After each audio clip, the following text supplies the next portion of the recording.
What I really love about this series is we've always celebrated independent artists and art and craftsmanship here in the Cotswolds. But what I'm really more excited about is the fact that this series now and has always told the story of Alice's capability of blending together and balancing flavours that are really not caricature but subtle and elegant, and she really is creating every single year something that is so unique not only to us at the Cotswolds but within the whisky industry.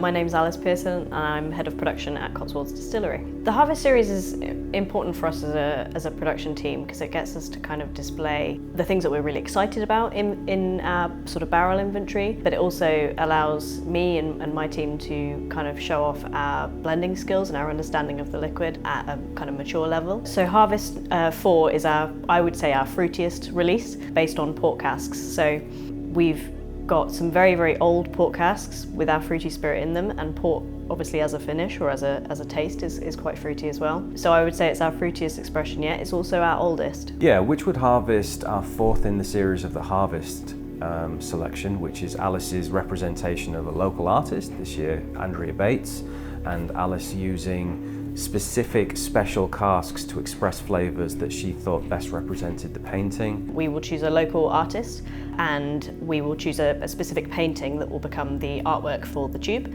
and that painting is then given to me, and that's essentially all I get as a brief for what the whisky should taste like, feel like, sort of be like. And so once I've got that painting, that brief, sometimes I'll have some casks in mind beforehand that I know I really want to use because we taste throughout the year. The quality of whisky can go sort of almost up and down in a barrel, so you want to catch things at their prime. So I may have casks in mind beforehand, or the painting might inspire me to think of a certain taste, and I will blend from there. And then once we've got that kind of rough blended recipe together at a sample size, we then pull the actual physical casks down and onto our site, and then we almost do a secondary blending process as we sort of disgorge the barrels, and we'll tweak any flavour as we go. With the Harvest release this year, we had these port casks that I knew I wanted to be kind of the star of the show, but I wanted a little bit more complexity. So once I'd mixed the port casks together, I felt it was missing something. And there was also a little bit of sharpness in kind of the overall blend at that time.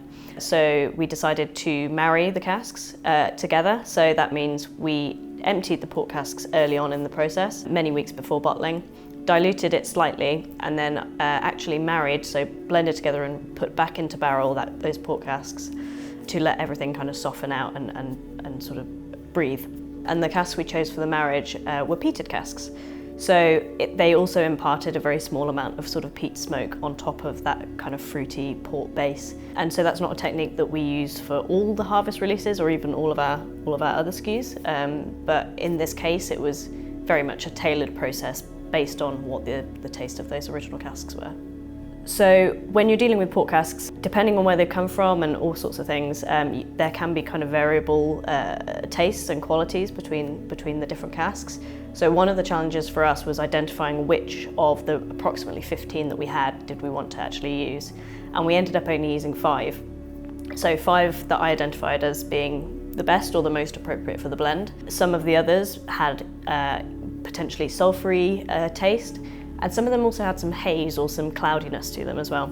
So with the final blend, we also had to do a vatting and what I would call racking process, where you let the whisky settle and then you skim off the clear liquid off the top, and you repeat that process until you get a crystal clear whisky, because we don't chill filter. So it's a very intense, time-intensive process, but that gives you that crystal clear, pinkish brown kind of stunning whisky at the end of it. So yeah, dealing with port casks, you can get some variables that you have to sort of deal with quite creatively. So the tube for this year's release has artwork featuring a painting by Andrea Bates. So it's got a pretty bluish and greyish line, but one of the things that really stood out to me was these kind of reddish brown fields that can be seen on the front of the tube, and that definitely inspired a little bit of the kind of port whisky colour that I was sort of imagining when putting this release together. I used to paint wherever I went, whether it was in Corfu or in Canada in the fall, or all around the Cotswolds, wherever. There's always something beautiful to see. you know, and I find inspiration everywhere. And when I don't have inspiration, I stop painting for a while, and then you come back with, well, fresh insight, yes. There are lots of places around where we live that are beautiful around this time, with the rolling fields and the stripes going this way and that way. Sometimes there's a field of flax in between, other times there's poppies, other times, you know, it's a recurrent theme, because where we live, that sort of happens, and you haven't got to go far to find it. I mean, that view from the top of the hill looking down on beyond Long Compton, oh, and the crisscrossing, and it's gorgeous. This is the only particular one of this, but there are so many similar ones done all around the Wychwood Valley, but both areas have got these beautiful rolling fields, and I've painted them all. So the colour of Harvest 4 is quite distinctive. It's a very dark, and it's got almost like a reddish pinkish tone to it, and that is from the port casks. So there'll be residual port in the wood that's then transferred some of its colour into the whisky, so you get a really kind of nice coloured whisky.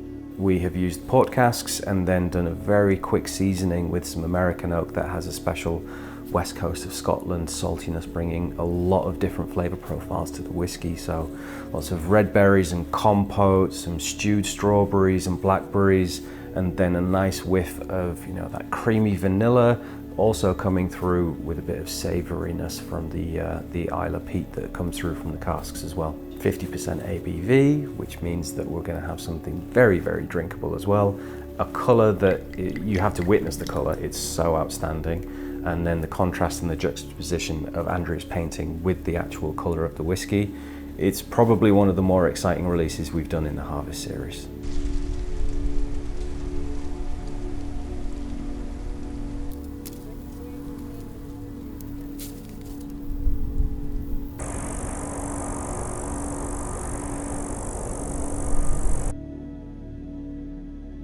It is 9 years, almost to the day, since we first met. It was the 20th of July of 2016 that we first came down here, and since then you have been growing all the barley that goes into Cotswolds single malt whisky. We're really proud that we've been able to supply you with the product that you need. We think we make a good job of it here in the Cotswolds. And we're specialist barley people. We've been doing it all my life, and the farm has always grown barley well, and it suits the farm, and the Cotswold soil produces nice barley. I think for us it's not so much a question of does where it's grown change the flavor of it. It's how it's grown, it's who grows it, and it's the fact that we get to know you, and we get to know where it's made and where it's come from, and there's something that just feels really good about that, and I'm just really happy to have had this relationship now for coming up on 10 years. There's a lot of trust between us, that we do the job as well as we can, and we know what you want, and we're trying to produce the malt that you need, the barley that you need for malting, and I think that's our skill as farmers, is to know the fields that we can grow barley well on, and it produces nice malting barley which you can, when you get it, you know it's going to be good. And you told me that many years ago. You said that you save your best stuff for Warminster maltings, where we get our barley floor malted in the old-fashioned way, and so we've basically sort of spared no expense in having it grown nearby by folks who we know and trust and like, and malted by hand. When I sort of came into the farming business over 50 years ago, the farm was, about 3/4 of the farm was growing spring barley, and so it's just the soil suits spring barley, and produces a nice berry that malts well. My great-grandfather came from Stonesfield and took the tenancy of the farm here in 1878, and the first year he was farming, it rained every day, and they hardly harvested anything, but somehow or other he survived, and the business has developed over the years. So you're coming up on 150 years of green family farming here. And we're actually on the Blenheim estate. We are indeed, yes. This land is owned by the Duke of Marlborough Blenheim Estates. But you've been here for a very long time, and 5 generations, and growing barley, growing oats, growing potatoes. Yes, and years ago they used to have some cattle and cows and sheep and pigs, and but they've all gone by the wayside, and we concentrate on growing crops now. How's this year been? Well, it's been very dry. It's been a real challenge to be a farmer this year, and the winter was exceptionally wet, and then suddenly at the end of February it stopped raining. We had no rain in March and very little since, and it's been a real struggle, but surprisingly we've got a harvest.